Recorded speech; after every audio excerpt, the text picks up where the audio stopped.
Malane, we do the guru, sweat and canary, dear can pit to be. အားလုံးပဲမင်္ဂလာပါခင်ဗျခေတ်သစ်ပါမီ channel ကနေကြိုးဆိုပါရခင်ဗျကျွန်တော်တို့ channel ကနေနေ့စဉ်သတင်းထူးတွေကိုတင်ဆက်ပေးနေပါတယ်ခင်ဗျတခုပဲဒီနေရာမှာဒေါအောင်ဆန်းစုကြည်ပါဝင်နေလားဆိုတဲ့ကိစ္စကတော့ကျွန်တော်တို့သိချာလေ့လာမှာဖြစ်မယ်ဒီနေ့သတင်းသုံးဖို့စောင်းမသုံးဖို့ကျွန်တော်ဖတ်ကြတယ် ICJ မှာမြန်မာဘက်ကခုခံတယ်ခုခံမှုဟာအပြစ်ကိုကျူးလွန်ခဲ့ပါတယ်လို့ဝန်ခံနေတယ်လို့ပဲဒါပေမဲ့ဖက်စစ်စစ်အုပ်စုဟာအောက်ခြေစစ်သားတွေကမူယူရန်ကာပြီးစီးမဲ့ကမ်းမဲ့ကျူးလွန်တာပါသူတို့အမိတ်မပေးပါဘူးဆိုတဲ့ပုံစံမျိုးတခုဒီသုံးသက်ချက်ရှိမယ်နောက်တစ်ခုကအတွင်းကနေပြိုလဲတော့မဲ့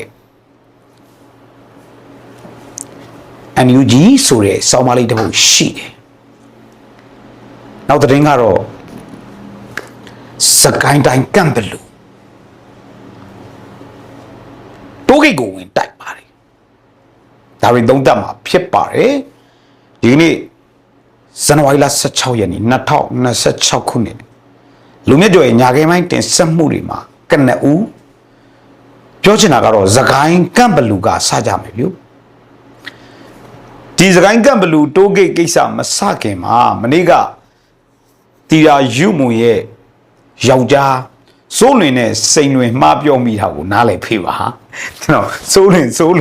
ဟိုနာမည်တူတယောက်ကိုစိုးလွင်လဲစိတ်မရှိပါနဲ့စိန်လွင်ပါစိန်လွင်ကဒီနေ့စိန်လွင်နဲ့ပတ်သက်ပြီးတော့အခြား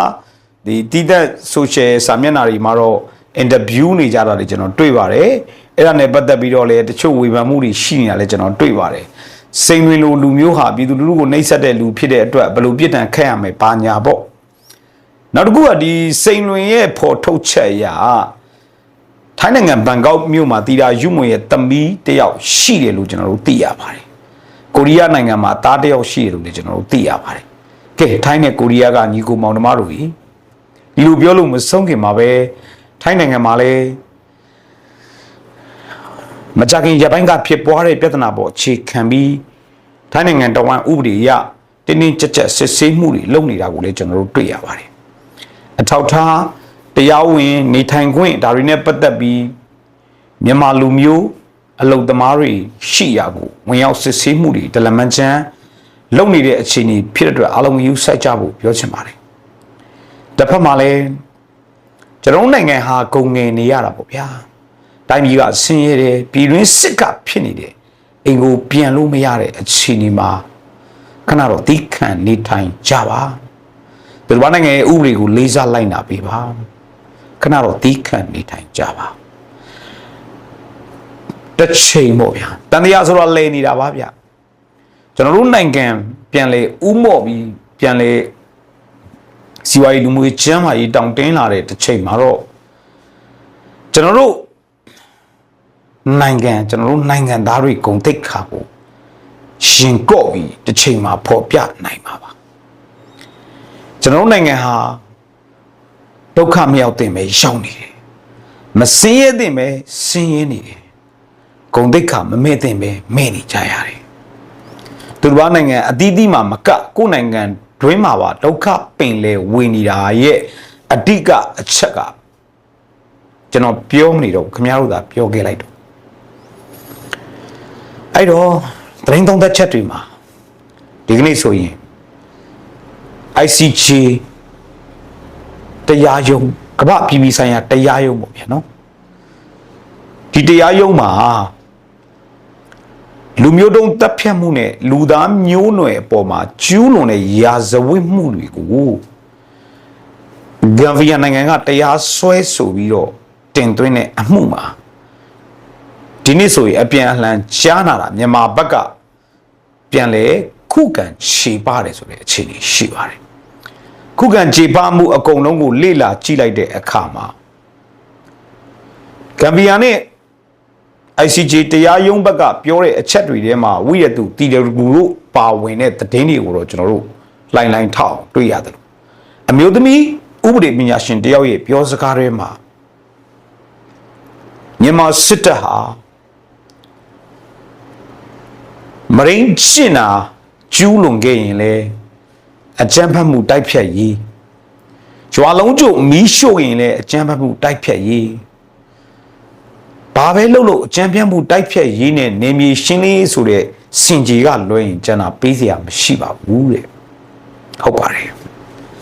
ဖက်စစ်တပ်ဟာမြန်မာပြည်သူလူထုကိုရောအခြားဘာသာအခြားလူမျိုးတွေအပေါ်မှာရက်ဆက်ကြမ်းကြုတ်မှုတွေကိုယူလောက်ကင်ဆောင်ရွက်ပြီးတိုင်းအကြမ်းဖက်မှုတိုက်ဖြတ်ရေးတို့နေမြေရှင်းလင်းရေးတို့တဲ့ခေါင်းစဉ်အောက်မှာခိုးလုံလေးရှိပါတယ်ဒီနေ့တော့ကမ္ဘာတရားရုံးကြီးကပွင့်လင်းကဘာကိုချပြလိုက်ပါပြီအမှန်တကယ်ဆိုရင်မင်းအောင်လိုင်ဂျပန်စေအုပ်စုဗိုလ်ချုပ်တစုကရှက်တက်ရင်လဲပါတည်လို့ရတဲ့သတင်းထုတ်ပြန်မှုတွေဖြစ်ပါတယ်အရှက်ကလည်းမရှိတိတ်ခါကလည်းမရှိယောက်ျားတွေဖြစ်ပြီးတနက်ကင်ထားတဲ့စစ်တပ်လုံနေပြီးတော့ကြောက်တာကလည်းနှစ်ယောက်မရှိဘာကြောင့်ကြောက်လဲဆိုတော့စစ်ရှုံးမှာကိုအရန်ကြောက်နေတာဖြစ်ပါတယ်စစ်ရှုံးမှာကြောက်လွန်းလို့ဒီကာလမှာမလုတ်တဲ့မလုတ်ရတဲ့အလုပ်တွေအကုန်လုပ်ပြီးမာလာအကြမ်းဖက်ဖက်စစ်အုပ်စုဟာတိုင်းပြည်နဲ့လူလူအပေါ်မှာရက်ဆက်ရုံမာနေတာဖြစ်ပါတယ်ကမ္ဘာမှာဘယ်နိုင်ငံကစစ်တပ်ကမှအကြမ်းဖက်မင်းအောင်လှိုင်ဖက်စစ်တပ်လောက်ရက်ဆက်ရုံမာမှုမကျူးလွန်ဘူးလို့ကျွန်တော်အသက်နဲ့လဲပြီးအာမခံပြောရပါတယ်ရက်ဆက်မှုရုံမာမှုအပေါင်းတရဖူစောင်းနေတဲ့အကြမ်းဖက်စစ်တပ်ဟာဒီကနေ့ကမ္ဘာခုံရုံထက်မှာကြာဆုံးသွားပါပြီနိုင်ငံတကာ legitimacy ဆိုတဲ့တရားဝင်မှုလိုအပ်နေတဲ့စစ်တပ်ဟာ ICJ ရဲ့ဆွဲချက်တင်ပြီးတရားခံဖြစ်ကြီးညာမှုကိုစောင့်မျှော်ရင်းနေတာလူသက်ရုံမာနေတဲ့စစ်တပ်အတွက်တရားဝင်မှုဆိုတာဘယ်လူသမိုင်းမှာမရှိစေရဘူးဆိုတဲ့ပြဋ္ဌာန်းချက်မျိုးသမိုင်းဝင်စီရင်ချက်မျိုးနဲ့ကဘာကြီးကတတ်တာပေးဖို့လေမျှော်လင့်ပါတယ်အဲ့တော့ ICJ ရှောက်လဲချက်တွေကိုလေ့လာကြည့်ရင်မြန်မာဘက်ကမလုတ်ဘူးလို့ညင်းစရာညင်းဖို့အချက်လက်မရှိဘူးတကယ်ဂျီနိုဆိုက်လူသားမျိုးနဲ့ပေါ့ကျူးလွန်တဲ့ရာဇဝတ်မှုကိုသူတို့တကယ်ကျူးလွန်ခဲ့တာကိုတော့ဝန်ခံနေတဲ့အခြေအနေမျိုးတရက်တွေ့ရပါတယ်ဝန်ခံတာတော့ရိုးရိုးဝန်ခံတာမဟုတ်ပါဘူးလူပေါ်ပြကြတော့ခွေးပေါ်ခါချဆိုသလိုသူတို့အမိတ်မပေးပါဘူးစစ်တပ်ကအမိတ်ပေးလို့လုပ်တာမဟုတ်ဘူးအောက်ခြေကစစ်သားကောင်တွေပေါ့ဗျာဒီကောင်တွေလှုပ်တာပါဒီကောင်တွေကိုထိုးကျွေးရမယ်ပေါ့ဒီကောင်တွေလှုပ်လို့ဖြစ်တာပါဆိုတဲ့ပုံစံမျိုးနဲ့ခုခံတာကိုတွေ့ရပါတယ်အဲ့တော့မင်းအောင်လည်းလောက်မှာအမှုထမ်းနေတဲ့အရာရှိအရာခံအချက်စစ်တီတို့ဘသူထိုးကျွေးခံရမလဲဆိုတာကိုတော့ကိုယ့်ခုအလှည့်ကြစောင့်နေကြတော့မင်းတို့စစ်တပ်ဟာမင်းတို့အပေါ်မှာဘယ်တုန်းကမှလူသားမဆန်ခဲ့ဘူးတရားမျှတမှုမရှိခဲ့ဘူးမင်းတို့စစ်တပ်ကမင်းတို့အပေါ်မှာတော့ငါတို့တော်လှန်ရေးနဲ့ပြည်သူလူထုပေါ်ဆိုပြောဝယ်ရမရှိဘူးဒီအခြေအနေအောက်မှာမြန်မာပြည်ရဲ့ဂုဏ်သိက္ခာမြန်မာနိုင်ငံဆိုတဲ့စကားလုံးဟာတော့ဂျီနိုဆိုက်လူသားမျိုးတွေပေါ်ကျူးလွန်တဲ့ရာဇဝတ်မှုနဲ့တွဲဆက်အမြင်ခံရလောက်အောင်ဂုဏ်သိက္ခာမဲ့တဲ့အဖြစ်တွေကိုစစ်တပ်ကချေမှုန်းခဲ့တာပါဆောင်ရွက်ခဲ့တာပါဒီနေရာမှာကျွန်တော်တခုတည်းရှင်းရှင်းလင်းလင်းထပ်ပြောပါမယ် ICJ ကသက်ဆိုင်ရာသူတွေ ICJ မှာရှောက်လဲနေတဲ့ပါဝင်နေတဲ့သူတွေကျွန်တော်မိတ်ဆွေရဲဘော်တွေမှာကြီးတယ်လို့ရှိခဲ့ရင်ဒီလူမျိုးတို့တမ်းဖြတ်မှုတွေလူသားမျိုးတွေပေါ်ကျူးလွန်တဲ့ရာဇဝတ်မှုတွေကိုမင်းအောင်လှိုင်ဥဆောင်တဲ့အကြမ်းဖက်ဖက်စစ်တပ်က100% လုပ်ခဲ့တာဖြစ်ပါတယ် NLD ပါတီလည်းမလုပ်ခဲ့ပါဘူးဒေါ်စန်းစုကြည်လည်းမလုပ်ခဲ့ပါဘူးပြည်သူလူထုလည်းမလုပ်ခဲ့ပါဘူးတိုင်းပြည်လည်းလုံးဝမလုပ်ခဲ့ပါဘူးဒီရာဇဝတ်မှုတွေရခိုင်ပြည်နယ်မှာကျူးလွန်တဲ့ဂျီနိုဆိုက်မှုတွေဟာတိုင်းပြည်လူထုနဲ့လုံးဝမသက်ဆိုင်တော့ကျွန်တော်ဒီနေရာမှာတရားဝင်ကြေညာပါတယ်ဒီတပ်ဖြတ်မှုတွေရက်စက်မှုတွေဟာမင်းအောင်လှိုင်ဥဆောင်တဲ့စစ်တပ်ကလုတ်ခဲ့တာပါလုတ်ခဲ့တာပါဒါကိုမစက်နဲ့မပြောရဲခိုင်မာတဲ့အချက်လက်တစ်ခုနဲ့ပြောရအောင် NLD အစိုးရလက်ထက်ဒေါ်ဆန်းစုကြည်ကနိုင်ငံတော်တိုင်ပင်ခံပုဂ္ဂိုလ်သမ္မတဦးထင်ကျော်ကသမ္မတဖြစ်တဲ့အချိန်မှာဖြစ်လို့သူတို့ပါပါတယ်လို့ဆွဲသွင်းလို့မရဘူး 2008ဖွဲ့စည်းပုံအခြေခံဥပဒေကိုခင်ဗျားတို့စီကျွန်တော်လိုအပ်ရင်ပို့ပေးပါမယ်ဖတ်ကြည့်လိုက်ပါစစ်တပ်ဟာတီးခြားနိုင်ငံတစ်ခုလို့တီးခြားအစိုးရတရက်လို့အုပ်ချုပ်ရေးတရားစီရင်ရေးဥပဒေပြုရေးသုံးခုလုံးမှာလွှမ်းမိုးပါဝင်ဆွတ်ဖက်ပြီးအယက်သားအစိုးရဟာစစ်တပ်ကိုလုံးဝလွှမ်းမိုးဆွတ်ဖက်ခွင့်မရှိအမိတ်ပေးပိုင်ခွင့်မရှိကြောင်း2008ဖွဲ့စည်းပုံအခြေခံဥပဒေမှာတိလင်းရေးထားပါတယ်ဒီ2008အခြေခံဥပဒေကိုတက်တဲ့အချက်လက်အကိုးကနေရယူပြီးဒီလူမျိုးတုံးတပ်ဖြတ်မှုတွေနဲ့လူသားဆိုင်ရာရာဇဝတ်မှုတွေလူသားမျိုးနဲ့ပေါ်ကျူးလွန်တဲ့ရာဇဝတ်မှုတွေဟာ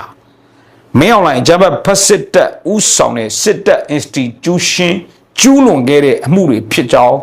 ကမ္ဘာကြီးကိုတင်နေရကတရားဝင်လူမြတ်ကျော်ကတိုင်းပြည်နဲ့လူလူကိုစားပြက်တသားပြောလိုပါတယ်ဒါအဖြစ်မှာလက်ရှိအချိန်ဒီစစ်တပ်ရဲ့လူသားမျိုးနဲ့ပေါ်ကျူးလွန်တဲ့ရာဇဝတ်မှုတွေကလှိုင်ထားနေတာပဲ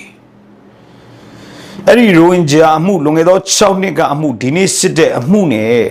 6နှစ်စစ်ဆေးစက်ကာလ6နှစ်အတွင်းကျူးလွန်ထားတဲ့ရာဇဝတ်မှုတွေပါထပ်တင်မင်းအောင်လှိုင်နဲ့အကြမ်းဖက်စစ်တပ်ဟာလေဆွေစဉ်မျိုးဆက်တရခံဖြစ်လုံးဝမလွတ်ဘူးဆိုတာကိုယုံကြည်ပေးပါအဲ့တော့ဒီနေ့ဒီအချိန်မှာNUGရဲ့ပကဖရီကိစ္စကိုလည်းထည့်ပြောချင်သေးတယ်အကျေတဝင်းတော့ကျွန်တော်မပြောချင်ဘူးNUGရဲ့ပကဖပါလာဖပါဖရီနဲ့ပတ်သက်ပြီးကျွန်တော်စီကိုပေးပို့ထားတဲ့သတင်းအချက်လက်တွေအမြောက်အများရှိတယ်အဲ့ဒီထဲမှာမှထီးချိုင်းကကိုမိုးတိန် LPDF တပ်ဖွဲ့တစ်ခုကိုအင်အားသုံးဖမ်းဆီးသွားတဲ့ကိစ္စထီးချိုင်းတက်ရင်3လား2လားအခုချိန်ထိဘာဥပဒေအတိုင်းမှလုံးမနေဒီအချက်တွေနောက်ကျောင်းဆရာကိုဝင်းထေးတတ်မှုတွေပလဲမောင်အသက်ခံရမှုတွေတိတ်မကြခင်ကမှမနေ့ကမှကျွန်တော်စီပို့လာတဲ့ဒဇယ်ပကဖနဲ့ CDN ဆီယမပြဿနာဖြစ်ပွားမှုတွေကျွန်တော်စီမှာအများကြီးရှိပါတယ်တရက်တော့ကျွန်တော်အဲ့ဒီအချက်လက်တွေအကုန်စုပြီးတော့ဘာသုံးလုံးရာဇဝတ်မှုများဆိုတဲ့ခေါင်းစဉ်နဲ့တင်ပြပါဦးမယ်ဒါနဲ့ထပ်တူမှာဒီနေ့စောင်းမတပုတ်တက်လာတယ်ကျွန်တော်ထင်တာကတော့စစ်တပ်ကရေးတာပဲလားနိုင်ငံရေးဘက်ကရေးတာပဲလားတော့ကျွန်တော်မသိဘူး NUG ဟာအတွင်းကနေလိုက်စားပြိုကွဲသွားတော့မယ်ဆိုတဲ့ခံမှန်းသုံးသက်ချက်ကိုတွေ့ရတယ်အဲ့ဒီခံမှန်းသုံးသက်ချက်တွေထဲမှာအဓိက2ချက်ပါဝင်တာတွေ့ရတယ်တစ်ချက်က NUG အောက်က NUG MOD အောက်ကတပ်ရင်းတပ်ဖွဲ့တွေဟာ NUG MOD ကိုရဲ့အမိတ်ကိုနာခံတဲ့တပ်ရင်းတပ်ဖွဲ့အင်မတန်နှဲပါနေတယ်လို့ NUG MOD ကိုမယုံကြည်တဲ့တပ်တွေအများများလာတယ်ဆိုတဲ့အချက်တစ်ချက်နောက်တစ်ချက်က NUG ကလက်သက်မွေးထားတဲ့ပကပပလပပါဖာများရဲ့ပြဿနာအရက်တွေကြောင့်ပြည်သူလူထုရဲ့ယုံကြည်မှုလုံးဝဆုံးရှုံးသွားပြီးအတွင်းကနေကြာဆုံးပြိုကွဲသွားနိုင်တယ်ဆိုတဲ့သုံးသက်ချက်တစ်ခုထွက်လာတာတွေ့ရပါတယ်ဒီပေါ်မှာမာချင်းမှန်ချင်းကျွန်တော်သဘောထားမပြောပါဘူးရဲဘော်မိတ်ဆွေတွေကအရရက်ကကြားတဲ့သတင်းတွေပေါ်အခြေခံစင်ကြင်ုံတရားဖြစ်ပိုင်းဖြတ်ကြပါလက်ရှိအခြေအနေအရရက်ကတော့ဒီနေ့ဆိုရင်မန္တလေးစစ်ကွင်းမှာကျွန်တော်တို့စုပ်ပေးနေရပြီးမိုးကုတ်နဲ့10မိုင်အကွာကိုဗတ်စစ်တပ်ကတဖြည်းဖြည်းဝင်ရောက်လာပြီနေပြီးတော့လမ်းများအလုံးနေပြီးတော့ခဏထားမန္တလေးကိုစစ်ချီမယ်ဆိုတဲ့လမ်းကြောင်းတွေအားလုံးဖြတ်တောက်ပိတ်ဆို့ခံရပြီဖြစ်ပါတယ်ဒါလက်ရှိအခြေအနေနောက်တစ်ချက်ကစကိုင်းစစ်ကွင်းနဲ့ပဲခူးစစ်ကွင်းကတော့တရှိန်တို့တိုက်ပွဲတွေမြင့်တက်လာပါတယ်သို့တော့ဒီတိုက်ပွဲဖြစ်စဉ်တွေကိုကြည့်ချင်းအဖြစ်တမျိုးကြထိတိတိုက်ပွဲမျိုးဆင်နွှဲနိုင်ခြင်းမဟုတ်ဘဲပျောက်ကြားချေမုံရေးတာဆင်နွှဲနိုင်တဲ့အခြေအနေပါဘာကြောင့်ပျောက်ကြားချေမုံရေးပဲဆင်နွှဲတာလဲစစ်တပ်ကိုစိတ်ခွန်အားရအနိုင်ရနေပြီလေနိုင်အောင်မတိုက်ကြတာမဟုတ်ဘူးဗျနိုင်အောင်တိုက်ဖို့မဖြည့်စည်းပေးကြတဲ့အခြေအနေပါတော်လိုင်းရေးတဲ့ကိုပတ်စံနေရောက်လာမယ်ဆိုပြီးပျော်နေကြလေရဲ့မျောနေကြလေရဲ့ ကျွန်တော်ကတော့မထင်ပါဘူးဒီပတ်စံနေရာတော်လိုင်းကြီးတဲ့ကိုအမေရိကန်လာတဲ့ပတ်စံမပြောနဲ့ဗျာကိုယ်နိုင်ငံထဲမှာတစ်ခုတ်ပြီးရောင်းစားတဲ့ပတ်စံတော့တော်လိုင်းကြီးတဲ့မရောက်တဲ့ကိစ္စဘာတွေမျောလင်းရမှာတော့ဒါပေမဲ့ပေးမဲ့လူကပေးလေပြည်သူလူထုစီစံတစိလောက်ရောက်တော့မျောလင်းရမှာပေါ့ဗျာနော်ဒီလိုအခြေအနေနဲ့ထပ်တူကျွန်တော်တို့တော်လိုင်းရေးအစကနေယနေ့ချိန်ထိအပိုင်းလိုက်အကဲဖြတ်မှုတစ်ခုကိုကျွန်တော်ညီကုန်းအနေနဲ့တင်ပြချင်ပါတယ်တော်လိုင်းအစပေါ့2021 5လပိုင်း6လပိုင်း9လပိုင်းပေါ့နော် January February March April May June July August September ဒီလတွေမှာကျွန်တော်တို့ September လောက်မှာတက်မှာခွန်ရဲ့တနေရာမှာတက်တီထောင်ခဲ့တာပါ2026ဟာဒီအခင်းချင်းရှိနေပါတယ်